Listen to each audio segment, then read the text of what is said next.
ভারত পানিকে মরণাস্ত্র হিসেবে ব্যবহার করছে বললেন মির্জা আব্বাস। ছেলের চুরির অভিযোগে মাকে নাকে খত, বিএনপি নেতার পদ স্থগিত। জানাবো টানা 4 দিন বৃষ্টির আভাস। এবং সর্বশেষ জানাবো, ভারত কি সত্যি পাকিস্তানের সঙ্গে যুদ্ধ করতে চায়?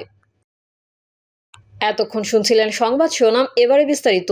তবে তার আগে অনুরোধ থাকবে আমাদের চ্যানেলটি সাবস্ক্রাইব করে বেল আইকনটি ক্লিক করুন।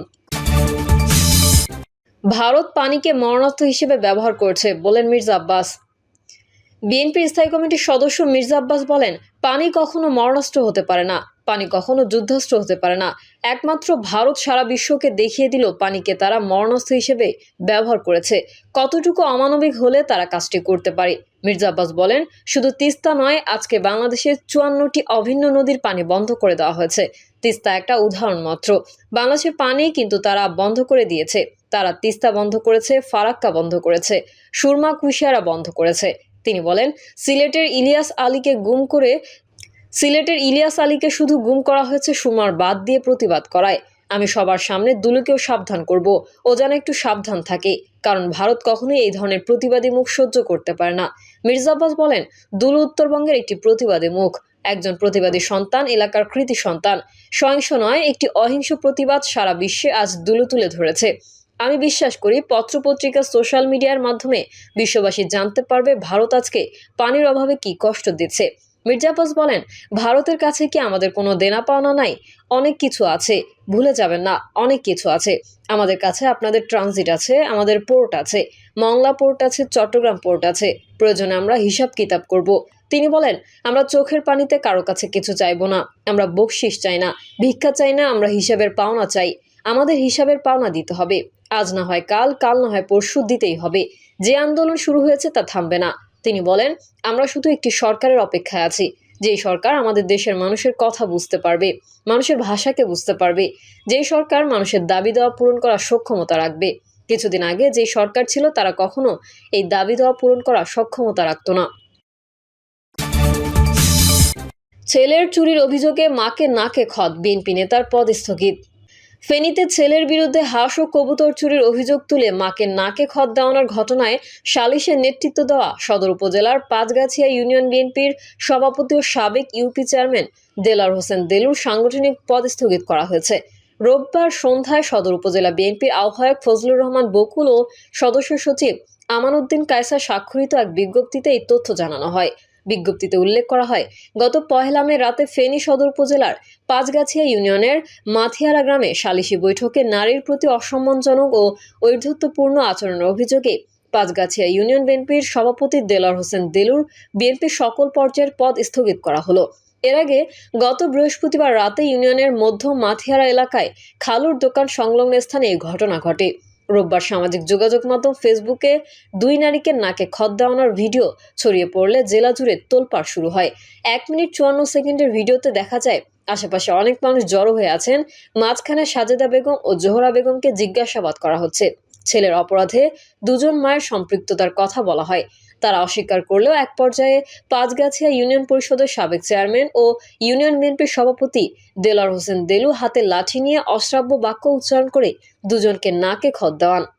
স্থানীয় সূত্রে জানা যায়, মধ্য মাথিয়ারা গ্রামের জাহাঙ্গীর সরকারের বাড়ি থেকে কয়েক মাস আগে কবুতর চুরির ঘটনা ঘটে। সর্বশেষ সপ্তাহখানেক আগে আবারও তার বাড়ি থেকে হাঁস চুরি হয়। এ ঘটনায় স্থানীয় রাকিব ও বিজয় নামের 2 যুবককে সন্দেহ করেন তারা। পরে গত বৃহস্পতিবার রাতে মধ্য মাথিয়ারা এলাকায় খালুর দোকান সংলগ্ন স্থানে সালিশি বৈঠক করা হয়েছে। এতে রাকিবের গলায় আমি চোর সম্বলিত প্লাকার্ড ঝুলিয়ে তার মাকে নাকে খত দেওয়ানো হয়।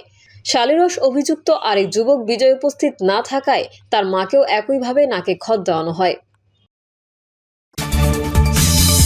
টানা 4 দিন বৃষ্টির আভাস। আবহাওয়া অধিদপ্তর জানিয়েছে, দেশের বিভিন্ন স্থানে টানা 4 দিন বৃষ্টি হতে পারে। সেই সঙ্গে বিদ্যুৎ চমকানো ও বজ্রপাতের সম্ভাবনা রয়েছে। তবে তাপমাত্রা বাড়ার আভাসও রয়েছে। রোববার সন্ধ্যায় আবহাওয়া অধিদপ্তরের নিয়মিত বিজ্ঞপ্তিতে এসব তথ্য জানানো হয়। বিজ্ঞপ্তিতে বলা হয়েছে, আজ রংপুর, রাজশাহী, ঢাকা, ময়মনসিংহ, খুলনা, বরিশাল, চট্টগ্রাম ও সিলেট বিভাগের 2-1 জায়গায় অস্থায়ীভাবে দমকা হাওয়া সহ বিদ্যুৎ চমকানো, বৃষ্টি, বজ্রসহ বৃষ্টি হতে পারে। সারা দেশে তাপমাত্রা প্রায় অপরিবর্তিত থাকতে পারে। আগামীকাল সোমবার রংপুর, রাজশাহী, ঢাকা, ময়মনসিংহ, খুলনা, বরিশাল, চট্টগ্রাম ও সিলেট বিভাগের দুই এক জায়গায় অস্থায়ীভাবে দমকা হাওয়া সহ বিদ্যুৎ চমকানো বৃষ্টি, বজ্রসহ বৃষ্টি হতে পারে। এদিন সারা দেশে দিনের তাপমাত্রা সামান্য বৃদ্ধি পেতে পারে এবং রাতের তাপমাত্রা প্রায় অপরিবর্তিত থাকতে পারে। মঙ্গলবারের পূর্বাভাসে বলা হয়েছে, ঢাকা, ময়মনসিংহ ও সিলেট বিভাগের কিছু কিছু জায়গায় এবং রংপুর, রাজশাহী, খুলনা, বরিশাল ও চট্টগ্রাম বিভাগের দুই এক জায়গায় অস্থায়ীভাবে দমকা হাওয়া সহ বিদ্যুৎ চমকানো বৃষ্টি, বজ্রসহ বৃষ্টি হতে পারে। এদিন সারা দেশে দিনের তাপমাত্রা সামান্য হ্রাস পেতে পারে এবং রাতের তাপমাত্রা সামান্য বৃদ্ধি পেতে পারে। বুধবারও রংপুর, ময়মনসিংহ ও সিলেট বিভাগের দুই এক জায়গায় অস্থায়ীভাবে দমকা হাওয়া সহ বিদ্যুৎ চমকানো বৃষ্টি, বজ্রসহ বৃষ্টি হতে পারে। এছাড়া দেশের অন্যত্র অস্থায়ীভাবে আংশিক মেঘলা আকাশ সহ আবহাওয়া প্রধানত শুষ্ক থাকতে পারে। সেই সঙ্গে সারা দেশে দিন ও রাতের তাপমাত্রা সামান্য বৃদ্ধি পেতে পারে। ভারত কি সত্যি পাকিস্তানের সঙ্গে যুদ্ধ করতে চায়? চিরবৈরী প্রতিবেশী দেশ পাকিস্তান নিয়ে ভারতের আচরণ যেন একঘেয়ে ছকে বাঁধা। বিষয়টা এমন, কাশ্মীরে কোনো হামলা হলেই ভারত চায় দায় চাপায় পাকিস্তানের ওপর। তারপরে শুরু হয় ভারতীয় গণমাধ্যমে, তা মূলধারার হোক বা সামাজিক মাধ্যম, যুদ্ধের ঢাক পেটানো। এমনকি অবসরপ্রাপ্ত ভারতীয় সেনা কর্মকর্তারা ও বিশ্লেষকরা টিভি স্টুডিওতে এসে যুদ্ধ ঘোষণা করেন এবং রীতিমতো জয়ও ঘোষণা করেন। হিন্দুত্ববাদী বিজেপি এবং তাদের সামাজিক মাধ্যমের প্রভাব এই উন্মাদনাকে বহুগুণে বাড়িয়ে দিয়েছে। পাকিস্তানকে গালাগালি দিতে গিয়ে কেউ কেউ দেশটিকে ভেঙে ফেলার কথাও বলে ফেলেন। আর এই ক্ষেত্রে ডান, বাম বা মাঝামাঝি অবস্থান নেওয়া বিশ্লেষকদের মধ্যে তেমন কোনো পার্থক্য থাকে না। গত 22 এপ্রিল পহেলগাঁও গ্রামের পর আবার সেই একই দৃশ্যপট। ভারত আবার পাকিস্তানকে শাস্তি দেওয়ার কথা বলছে।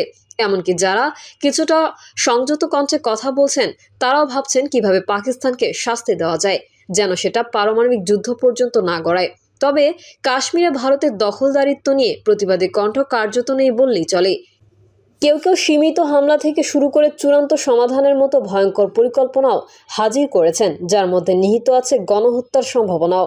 এই প্রেক্ষাপটে প্রয়োজন বাস্তবতা ও দায়িত্ববোধের আলোকে আলোচনা করা। কারণ এই যুদ্ধোন্মাদনা শুধু ভারত পাকিস্তান নয়, দক্ষিণ এশিয়ার অন্যান্য দেশগুলোকেও বিপদের মুখে ফেলতে পারে। এই নিবন্ধে আলোচনা করা হয়েছে যুদ্ধ মানে কি, সেটা হোক পূর্ণমাত্রায় বা সীমিত পর্যায়ে, কেন ভারত ও পাকিস্তান বারবার এই সংঘাতের চক্রে পড়ে, আর অবধারিতভাবে বিষয়টি এসে ঠেকে কাশ্মীর ইস্যুতে ভারতের অস্বীকৃতি ও দমন নীতি পর্যন্ত। এটি ভবিষ্যৎবাণী নয় যে ভারত কি করতে পারে বা কি প্ল্যাটফর্ম ব্যবহার করবে। মূল বক্তব্য হলো, সীমিত যুদ্ধ সীমিত পর্যায়ে থাকবে এর নিশ্চয়তা নেই, আর যুদ্ধ প্রায়ই ভুল হিসেবের ফলেই শুরু হয়। প্রিয় দর্শক, এই ছিল এখনকার সর্বশেষ সংবাদ। আপডেট ও সংবাদ পেতে চ্যানেলটি সাবস্ক্রাইব করে বেল আইকনটি ক্লিক করুন। কমেন্টে আপনার মতামত জানিয়ে আমাদের সাথেই থাকুন। ধন্যবাদ সবাইকে। আল্লাহ হাফেজ।